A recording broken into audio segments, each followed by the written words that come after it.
O The Wall Street Journal publicou um editorial sobre a situação no Brasil, destacando a necessidade de aprender com os incidentes de Brasília. Aspas. Os desordeiros de domingo pareciam um tanto organizados, mas sem uma ideia clara do que fariam se controlassem os escritórios, observou o editorial. E continuou. As forças de segurança de Brasília precisam explicar por que a capital não estava mais protegida. O periódico deu destaque à condenação aos tumultos por políticos de oposição, como os governadores Tarcísio Gomes de Freitas e Romeu Zema, além do próprio ex-presidente Jair Bolsonaro. E finalizou o The Wall Street Journal, aspas. Lula prometeu investigar o motim e aqueles que o apoiaram, mas um teste igual para seu governo será se ele respeita o direito à dissidência pacífica e à oposição, mesmo ao processar os infratores. Os distúrbios desacreditarão a direita radical, mas alguns do Partido dos Trabalhadores, de Lula, vão querer usar o evento para indiciar toda a oposição. Defender-se contra a violência é um teste das instituições democráticas, mas outro é não abusar da lei para reprimir ou punir o debate legítimo. Fecho aspas. Mas com você, Pavinato, o que achou do editorial? É importante esse editorial. Esse editorial, ele chama a atenção do mundo para um risco que o Brasil corre. Combater atos considerados pela lei antidemocráticos e criminosos, cometendo atos antidemocráticos e criminosos, é válido? Juridicamente a resposta é não. Então ele chama a atenção, esse importante jornal do mercado, um dos maiores jornais em circulação nos Estados Unidos, ele chama a atenção para isso. Fiquem atentos. Nem todo ato realizado em combate a atos antidemocráticos é válido. Porque não se combate a antidemocracia com meios antidemocráticos. De outro modo, a antidemocracia venceu. A antidemocracia é sempre antidemocracia. Venceu a antidemocracia de esquerda, porque ia vencer a antidemocracia de direita. Ambas são antidemocracias. Portanto, a democracia só vence, só prevalece quando os meios utilizados são os meios previstos no bojo do Estado Democrático de Direito. E um dos grandes erros dessa militância que aplaude as manifestações que culminaram nos crimes de domingo é aquilo que o velho Olavo de Carvalho dizia. O velho Olavo, ele dizia o seguinte: conheci o Olavo pessoalmente em 2003. Foi um dia inesquecível na minha vida. Mas ele dizia o seguinte: as militâncias no Brasil são algo muito interessantes. Todo mundo opina sobre tudo e ninguém entende de nada. As pessoas se dizem conservadoras e agem como revolucionárias. Não existe conservador revolucionário. E Chesterton, que é o príncipe dos conservadores do catolicismo inglês, Chesterton, que eu gosto de ler sempre no original, e eu fiz uma tradução livre aqui de um trecho que eu já citei hoje em linha de frente e quero encerrar com esse trecho do Chesterton. Nós temos que nos atentar, sermos inteligentes, porque o extremismo pode levar o combate à antidemocracia à vitória da antidemocracia do polo rival. Por quê? Enquanto nós só temos extremistas, o que ele diz sobre isso? O extremista, ele é um mal-humorado, preso no ponto extremo de uma controvérsia cheia de princípios que ele nunca compreendeu, devastado por uma espécie de tédio hereditário diante daquilo que ele não conhece e cansado de ouvir aquilo que nunca ouviu. Portanto, se ninguém sabe o significado real de democracia e de fascismo, ninguém vai saber quem ganhou ou quem perdeu. E como dizia a Dilma, vai todo mundo perder. Otávio. Pois é como disse, agora não me lembro quem foi, de quem é a frase, pode ter sido de Churchill, mas eu não me lembro, que a democracia é o pior sistema político, à exceção de todos os outros, né? A democracia está longe de ser um sistema político perfeito, mas é o melhor que nós conseguimos até hoje.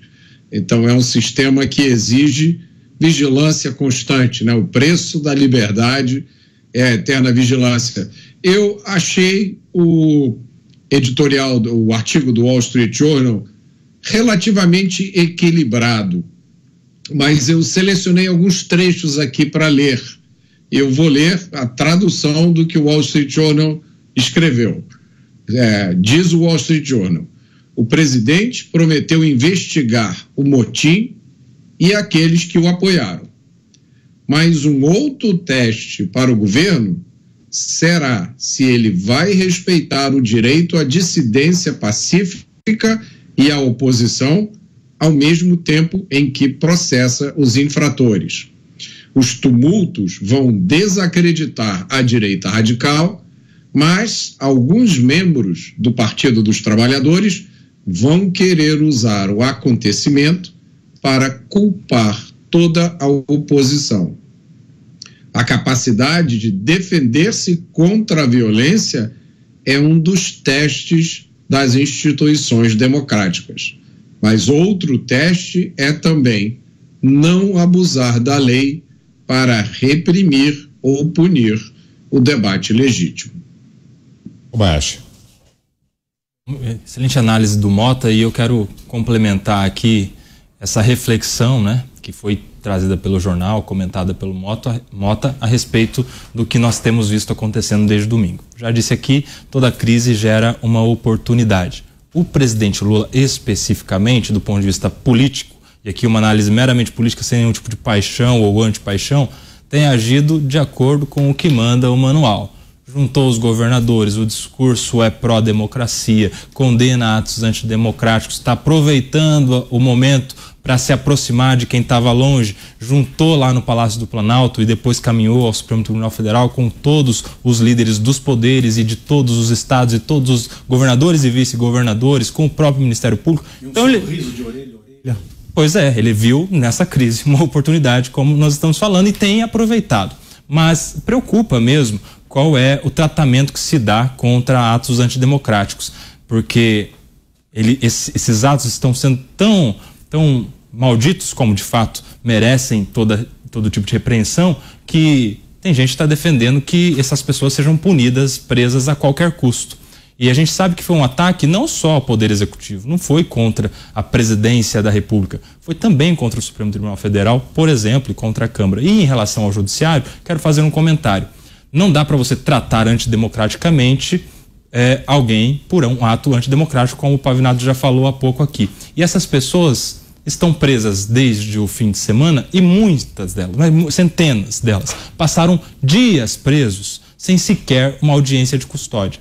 Como é que se prende 1.500 pessoas sem condições de prender 1.500 pessoas? Nem a capital de São Paulo, aqui, a maior cidade do país, tem estrutura, policiais, delegados de plantão capazes, suficientes para fazer 1.500 prisões e 1.500 audiências de custódia.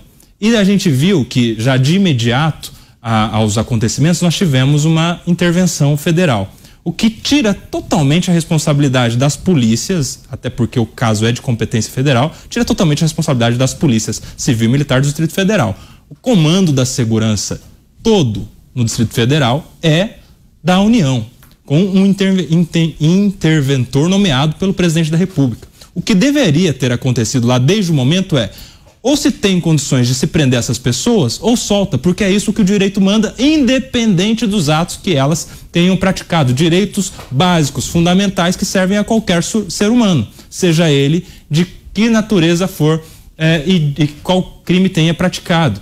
A gente tem essas pessoas que estiveram presas desde o começo e não se viu em nenhum momento o interventor federal na segurança pública, ou sequer a Polícia Federal, que está vinculado ao governo federal, por óbvio, e nem o Ministério Público Federal, fazer um chamamento, por exemplo, da Força Nacional de Segurança, que pode ou poderia ter, de imediato, convocado dos estados, escrivões de polícia, delegados de polícia, para fazerem ali as autuações dessas prisões, para que fossem submetidas a um devido processo legal, a uma investigação criminal que o Estado democrático de direito exige. E aí não dá para manter preso a qualquer custo, só para satisfazer um desejo, um ímpeto de justiça. Se a prisão, mesmo que em flagrante, for excessiva, a lei manda soltar. É isso que deveria ter acontecido. Ou prende e respeita todos os direitos, ou solta. É assim que acontece todos os dias com todas as pessoas.